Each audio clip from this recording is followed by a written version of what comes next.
Hey everyone, Dan here. Before we get into it, if you enjoy these videos, please hit the like and subscribe button. And keep in mind that these are my own thoughts, opinions, and ideas. These are not meant to be, nor should you take them as, investment or trading advice in any way, shape, or form. Do your own due diligence, put in the work for yourself, and make your decisions based on that. Enjoy. Alright folks, here we are on Monday, April 22nd. We're going to take a look at GE today. So with earnings coming up, thought we'd take a look at some support and resistance levels. Obviously we have a trend line here on the chart. So let's take a look and see where we are. Now, obviously the thing that jumps out the most is this intense run up from 84, which was late last year, up to 158 relatively recently, and much of that run up coming since the January earnings. So it'll be quite interesting to see how the market digests the run up in conjunction with the news of the report itself. How much they feel that good or on par news is already priced in, or to the extent to which they feel like the report sort of adds fuel to the fire of the run up and, sort of confirms the good reasoning behind the run up and sort of, lets people know, yeah, carry on. This stock deserves to be pushed up. Now, obviously, it has in recent days, aside from that big run up, it has pulled back a little bit. So consolidated here between like 153 to 157, 158, and then has pulled back a level down to like this 149-ish level, right? 148.98. So this is all sort of in the backdrop of this uptrend support, which has been holding.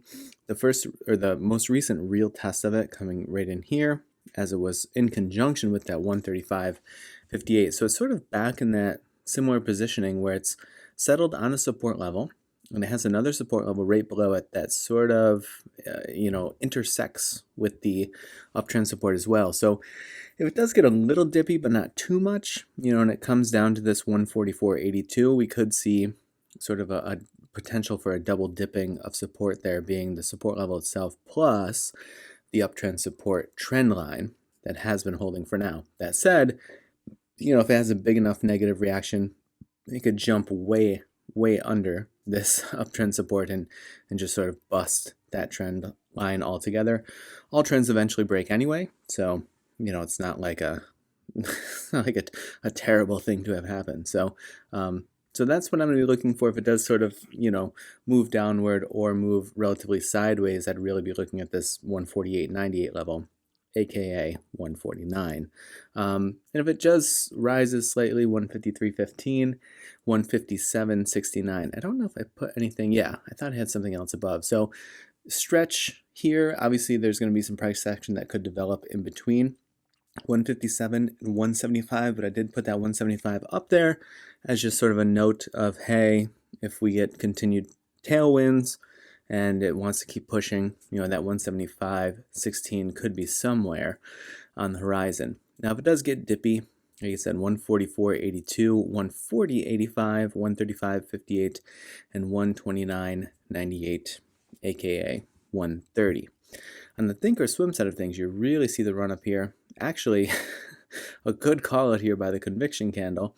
That's in the backdrop of a really poor call out by it, which oftentimes it throws so many false positives that I ignore it. But interesting to see. More so, I think more interesting to note back here was it was pinning itself toward the mid-range or wrestling with the mid-range of the channel as it started to trigger on the TTM squeeze indicator. This to me is a much more reliable setup. And then when it fired, such a good call out. It called the price from about 87 all the way through this push to 158. So tremendous percentage gain there, obviously. Spent a bunch of recent time out of the channel altogether. When it did pull into the channel, gave just a brief one wick test of the mid-range of the channel. And then it said, hey, I have more bullish momentum to exhaust before I'm going to pull back in again. Popped itself back out of the channel for several days, came back in, and now is once again sort of testing the mid-range of the channel. So is that going to hold? Is it going to pin? Is it going to lose support there? That will be sort of interesting to see. Now, if it does stay within the confines of the channel itself, like I said, mid-range is right about where the price is right now. 157.47 to the upside and 139.35 to the downside. All right, folks, I hope that your trading week is off to a good start, and as always, I appreciate you watching, and I will see you in the next video.